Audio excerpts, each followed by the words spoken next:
오늘 우리가 함께 나눌 말씀은 고린도후서 12장입니다.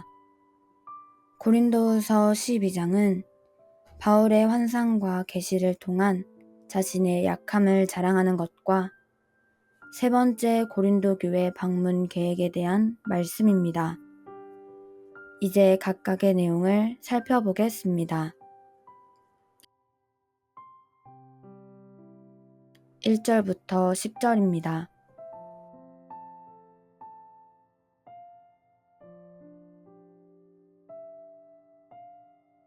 11장 16절부터 시작된 바울의 자랑이 계속됩니다. 여기서 바울은 특별한 체험에 대해 말합니다. 그런데 바울은 이 자랑을 부득불하게 된다고 합니다. 바울의 이 자랑은 분명히 다른 사람들에게는 특별한 경험이기 때문에 바울을 높일 수 있기 때문입니다.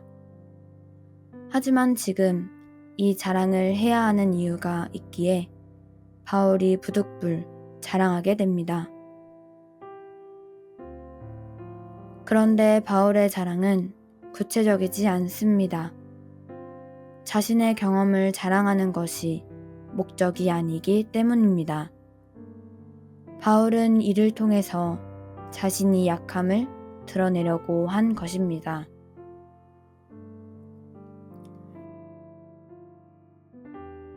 7절부터 9절입니다.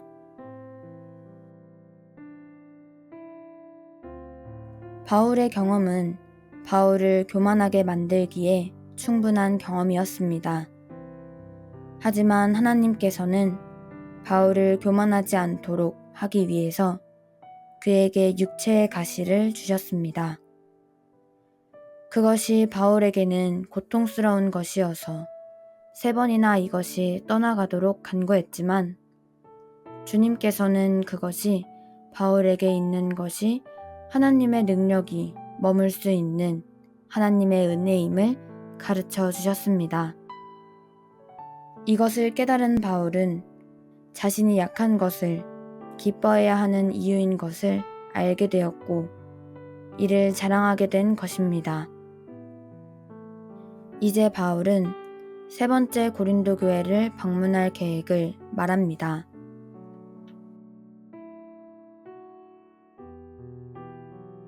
11절부터 13절입니다. 바울이 고린도 교회를 향하여 자신이 어리석은 자가 된 것은 고린도 교회를 위해서 된 것이라고 합니다. 그래서 다른 사람에게는 몰라도 적어도 고린도 교회는 바울을 지극히 큰 사도들 같이 바울을 대해 주어야 합니다. 바울이 이들에게 사도가 된 이유는 이들을 위해 참고 표적과 기사와 능력을 행한 것으로 나타내었기 때문입니다. 바울은 고린도 교회에 폐를 끼치지 않는 것 외에는 이들이 부족한 것이 없는데 만약 이렇게 한 것이 불공평하게 느껴진다면 용서해 주기를 바랍니다. 바울은 고린도 교회에 대해 말하며 방문할 계획을 말합니다. 14절부터 21절입니다. 바울이 이들을 세 번째 방문하는 것은 이들에게 재물을 요구하여 폐를 끼치기 위해서가 아니라 오직 고린도 교회가 목적이라고 합니다. 재물은 부모가 자식을 위하여 저축하는 것이지 어린아이 같은 고린도 교회가 부모와 같은 바울을 위해서 저축하는 것이 아니기 때문입니다. 바울은 고린도 교회를 위하여 재물도 사용하고 자신까지도 내어줄 수 있을 정도로 이들을 사랑합니다. 하지만 한간에 바울이 재물을 요구하지는 않았지만 고린도 교회를 속여서 자신의 것으로 만들었다는 말이 돕니다. 그래서 바울은 자신이 보낸 사람들로 이득을 취한 적이 있느냐고 묻습니다. 바울이 이렇게 말하는 것이 자기 변명처럼 들린다 하더라도 바울은 그리스도 안에서 하나님 앞에 말한 것이기에 오직 고린도 교회의 덕을 세우기 위해서 말한 것입니다. 바울이 이들을 방문하는 것이 두려운 이유는 바울과 고린도 교회 사이에 기대가 어긋나지 않을까 하는 것이며 여전히 문제가 있을까 하는 것입니다. 또 고린도 교회 때문에 하나님 앞에서 바울이 부끄러움을 당하지 않을까 하는 것과 전에 죄지은 사람들이 회개하지 않아서 슬퍼하게 되지 않을까 두려워합니다.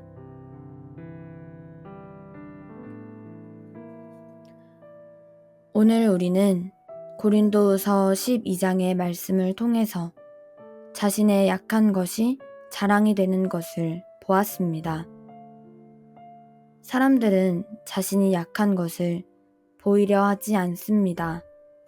세상은 이런 사람들을 무시하거나 이용하려 하기 때문입니다. 바울은 많은 사람들이 부러워할 만한 놀라운 경험을 하였습니다. 이런 경험은 자주 말하고 싶고 그래서 사람들의 부러움과 주목을 끌고 싶기에 충분히 매력적입니다. 하지만 그렇게 되면 하나님과는 전혀 상관없는 사람이 됩니다. 아무리 영적 체험을 많이 했다고 하더라도 그 체험들이 하나님과의 관계성을 무너뜨린다면 그 체험은 하지 않는 편이 훨씬 낫습니다. 하지만 하나님께서는 바울에게 특별하고 신비한 체험을 하게 한 뒤에 육체의 가시를 그에게 주셔서 그를 자만하지 않게 하셨습니다. 하나님께서 바울을 너무나 사랑하시고 그를 너무나 사용하고 싶으셨기에 행하신 하나님의 방법입니다. 사람은 이런 통제가 없으면 금방 교만하게 됩니다. 사도 바울이라 할지라도 그도 사람입니다. 그래서 하나님께서는 이런 방법을 바울에게 사용하신 것입니다. 그리고 바울도 하나님의 이런 의도를 알게 되었습니다. 여기서 바울의 위대함이 나타납니다. 우리도 우리가 안고 있는 문제에 대해 기도합니다. 하지만 응답이 우리가 원하는 것이 아닐 때에는 실망합니다. 심지어 하나님을 원망합니다. 그러나 바울은 이를 받아들였습니다. 그리고 그것이 하나님께서 바울을 사랑하시고 자신을 사용하시는 방법이라는 것을 깨달았습니다.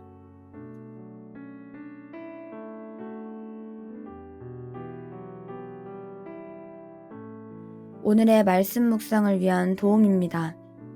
첫 번째,